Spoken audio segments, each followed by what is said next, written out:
साथियों आशा करता हूँ कि आप सभी लोग बढ़िया होंगे, मस्त होंगे और मस्त तरीके से तैयारी कर रहे होंगे।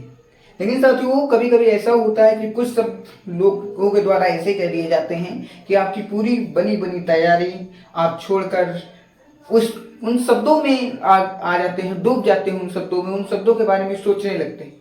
तो साथियों मैं कहना चाहता हूँ कि आपने जो जितना कीमती समय लगाया है अपने जीवन के ऊपर, आपके माँ बाप ने जितना कीमती समय लगाया है, उस समय को आपको व्यर्थ नहीं गंवाना है। आपको कोई नहीं हरा सकता है सिवाय आपके, क्योंकि कहते हैं मान लिया तो हार और ठान लिया तो जीत। साथियों कहते हैं क्यों डरें कि जिंदगी में क्या होगा, हर वक्त क्यों सोचें कि बुरा होगा, कुछ नहीं होगा तो एक अच्छा सा तजुर्बा होगा जिंदगी में। साथियों आपको कोई हरा नहीं सकता है, आपसे अच्छा व्यक्ति कोई दुनिया में नहीं है।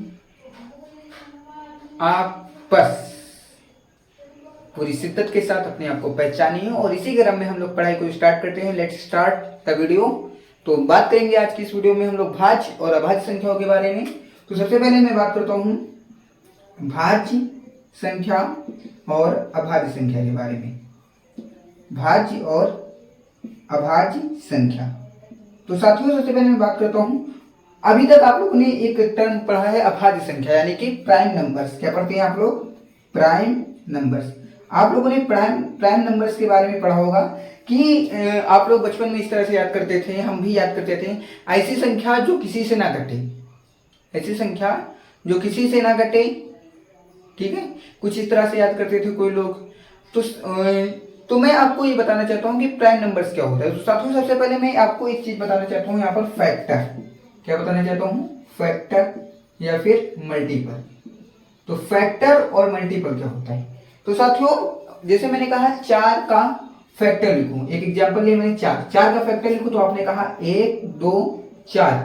हमने कहा 6 के फैक्टर लिखो, आपने कहा सर जी 1 2 3 6। हमने कहा 8 की लिखिए, बताइए 1 2 4 और 8। हमने कहा ठीक है, बहुत सही। अब हमने कहा ऐसा कीजिए आप, 4 के फैक्टर तो आपने बता दिए, हमने कहा 4 का मल्टीपल लिखिए। तो आपने कहा 4 8 12 16 20 24।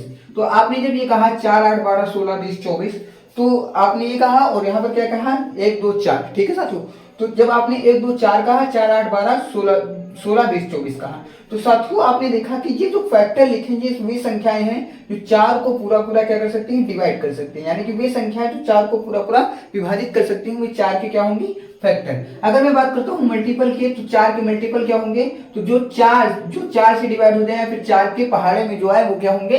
4 के मल्टीपल होंगे। तो साथियों ये जो फैक्टर और मल्टीपल है, इसका भाज्य और अभाज्य से क्या लेना देना, आप लोगों का ये प्रश्न होगा। तो साथियों मैं बताता हूं कि अभाज्य संख्या क्या होती है। तो अभाज्य संख्या वह संख्या होती है जिसके केवल 2 फैक्टर होते हैं। कितने फैक्टर होते हैं? 2 फैक्टर या फिर 2 गुणनखंड होते हैं। साथियों क्या याद रखेंगे? अभाज्य संख्या के कितने गुणनखंड होते हैं? 2 गुणनखंड होते हैं। कितने? 2। अब साथियों आप लोग पूछेंगे कौन से 2 गुणनखंड होते हैं, तो मैं आप लोगों को बताता हूं। एक गुणनखंड होता है, एक गुणनखंड होता है एक। कौन सा होता है? एक। क्योंकि एक जो होता है, एक गुणनखंड कौन सा होता है? एक। एक और दूसरा गुणनखंड कौन सा होता है? स्वयं संख्या। कौन सा होता है? स्वयं संख्या। एक गुणनखंड क्या होता है? एक, और दूसरा गुणनखंड क्या होता है? स्वयं संख्या। अब साथियों मैंने कहा अभाज्य संख्या यानी कि इसके कितने फैक्टर होंगे? 2 फैक्टर। 2 फैक्टर यानी कि 2 गुणनखंड होंगे। पहला गुणनखंड होगा एक और दूसरा गुणनखंड क्या होगा? स्वयं संख्या। अब भाज्य संख्या की अगर बात की जाए, तो भाज्य संख्या जिनके कम से कम यानी कि 2 से अधिक फैक्टर कह सकते हैं, या फिर 2 से अधिक संख्याओं से पूरा पूरा डिवाइड हो जाती है, उसे कह सकते हैं भाज्य संख्या। जैसे मैंने कहा आपके सामने मैंने लिख दिया 6। कितना लिख दिया भैया? 6। 1 के पहाड़े में, 2 के पहाड़े में, 3 के पहाड़े में पूरा पूरा डिवाइड हो रही। मैंने आपसे कहा भैया 18, तो आपने कहा 1 के पहाड़े में, 2 के पहाड़े में, 9 के पहाड़े में पूरा पूरा डिवाइड हो रही। तो साथियों आपको अभी तक भाज्य संख्या के बारे में समझ में आ गया। तो भाज्य संख्या क्या होती है? जिसके कम से कम 3 फैक्टर हों, कह सकते हैं कम से कम 3 फैक्टर हों, या फिर 3 संख्या या फिर 2 से अधिक संख्याओं से कटती है। अभाज्य संख्या, तो अभाज्य संख्या जिनके केवल 2 फैक्टर हों। तो अब साथियों मैंने कहा अभाज्य और अभाज्य आपको बता दिया। अब अगर मैं बात करता हूँ कुछ फैक्ट्स, कुछ तथ्यों के बारे में बताता हूँ, तो वो तथ्य क्या हो गए साथियों? मैं आपको कुछ तथ्य बताता हूँ। तथ्य क्या हो गए? अगर मैं साथियों आपसे पूछूं सबसे छोटी अभाज्य संख्या, क्या पूछूं? सबसे छोटी अभाज्य संख्या। अगर मैं आपसे पूछूं सबसे छोटी अभाज्य संख्या कौन सी है, तो आप लोग इस प्रश्न का उत्तर बताइए, सबसे छोटी अभाज्य संख्या कौन सी होती है। तो इस प्रश्न का जो राइट आंसर होगा या फिर सबसे छोटी अभाज्य संख्या कौन सी होगी, तो साथियों इसका सही उत्तर है 2।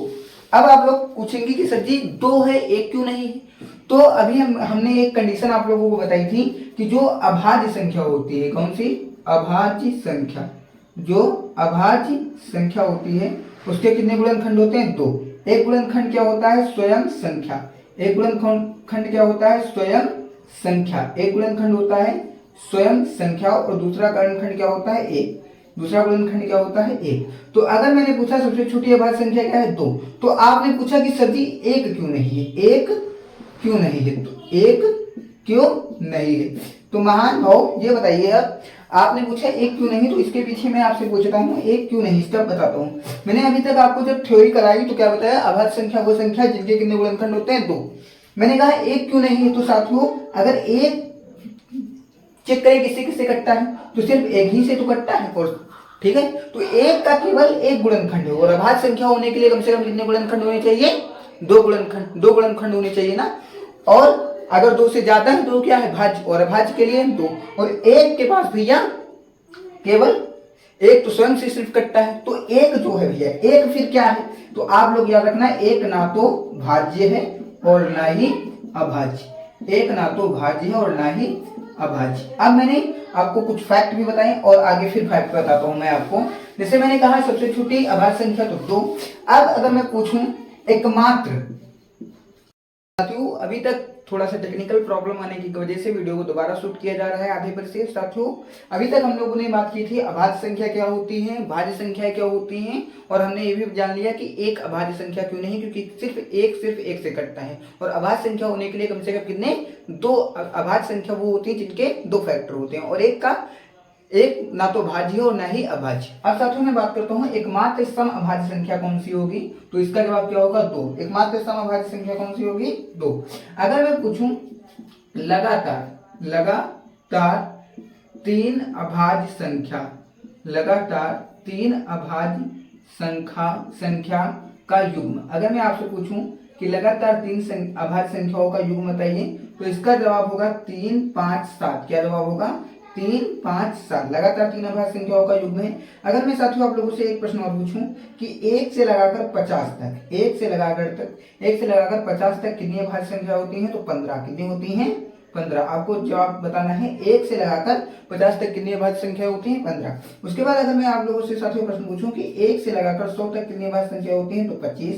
उसके बाद आप लोगों को याद रखना है 1 से लगाकर 200 तक कितना, 1 से लगाकर 200 तक कितनी अभाज्य संख्या होती है, ये आप लोगों को कमेंट बॉक्स में बताना है। साथियों आज की इस वीडियो में हम लोगों ने सीखा अभाज्य संख्या क्या होती है, भाज्य संख्या क्या होती है, उसके साथ साथ कुछ महत्वपूर्ण फैक्ट के ऊपर बात की। जय हिंद। अगर वीडियो पसंद है तो वीडियो को लाइक करें, चैनल को सब्सक्राइब करें।